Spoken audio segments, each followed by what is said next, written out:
आम जनता से जुड़ी खबरों को देखने के लिए इंडिया न्यूज लाइव टीवी को सब्सक्राइब करें और नोटिफिकेशन के लिए बेल आइकॉन दबाएं। मध्य प्रदेश में 28 सीटों पर होने वाले उपचुनाव को लेकर बसपा की रणनीति तय हो चुकी है। उपचुनाव को लेकर बसपा के सदर विधायक संजीव सिंह कुशवाहा ने आज बड़ा बयान देते हुए कहा कि आगामी उपचुनाव में तय होगा कि मध्य प्रदेश में किस दल की सरकार बनेगी और किसके सहारे से बनेगी। युवा विधायक सिंह बोले कि बसपा इस उपचुनाव में सभी 28 सीटों पर पूरी ताकत से चुनाव लड़ रही है और अच्छा प्रदर्शन करेगी। विधायक सिंह ने आगे कहा कि प्रदेश की जनता भाजपा और कांग्रेस दोनों ही दलों की सरकारों से ऊब चुकी है। आगामी उपचुनाव में वह निश्चित तौर पर बहुजन समाज पार्टी में अपना विश्वास व्यक्त करेगी। विधायक सिंह ने कहा कि भाजपा और कांग्रेस दोनों ही दल जनता के मूल मुद्दों से भटके हुए हैं, एक दूसरे पर आरोप प्रत्यारोप की राजनीति कर रहे हैं। यह स्वस्थ लोकतंत्र के लिए सही नहीं है। बहुजन समाज पार्टी मध्य प्रदेश में होने वाले उपचुनाव में सर्व समाज के विकास के मुद्दों पर चुनाव मैदान में रहेगी और उत्तर प्रदेश में बसपा प्रमुख मायावती की सरकार के लिए किए गए कार्यों के रोल मॉडल पर कार्य करते हुए जनता से जुड़े हुए कार्य कराएगी। जय हिंद। विधायक जी, ये चुनाव है मेहगांव और गोवध में, तो इसमें बसपा की क्या रणनीति रहेगी? देखिए, गोवध और मेहगांव अकेले नहीं, ये पूरे प्रदेश में 28 सीटों पर उपचुनाव होने हैं और ये कोई साधारण उपचुनाव नहीं है। इन उपचुनाव से तय होगा कि इस प्रदेश में किस दल की सरकार रहेगी और किसके सहारे से रहेगी। तो ये बहुत महत्वपूर्ण चुनाव हैं और प्रदेश का विकास, प्रदेश की दिशा ये उपचुनाव तय करेंगे।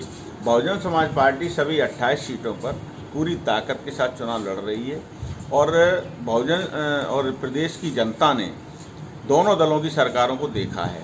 15 साल भारतीय जनता पार्टी की सरकार भी देखी, उसके बाद कांग्रेस की सरकार भी देखी।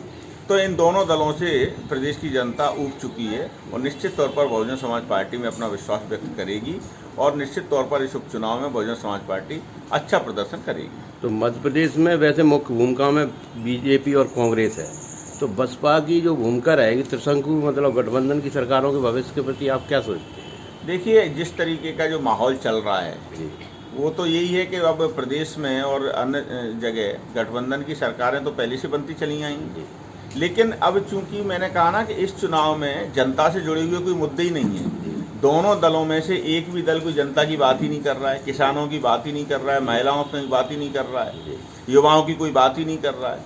बात कर सिर्फ एक बात की हो रही है कि तुमने लिए, दूसरा दल कहता है हमने नहीं लिए। सिर्फ उस बात पे आरोप प्रत्यारोप लगाए जा रहे हैं। तो ये स्वस्थ राजनीति के लिए ठीक नहीं है, स्वस्थ लोकतंत्र के लिए भी ठीक नहीं है।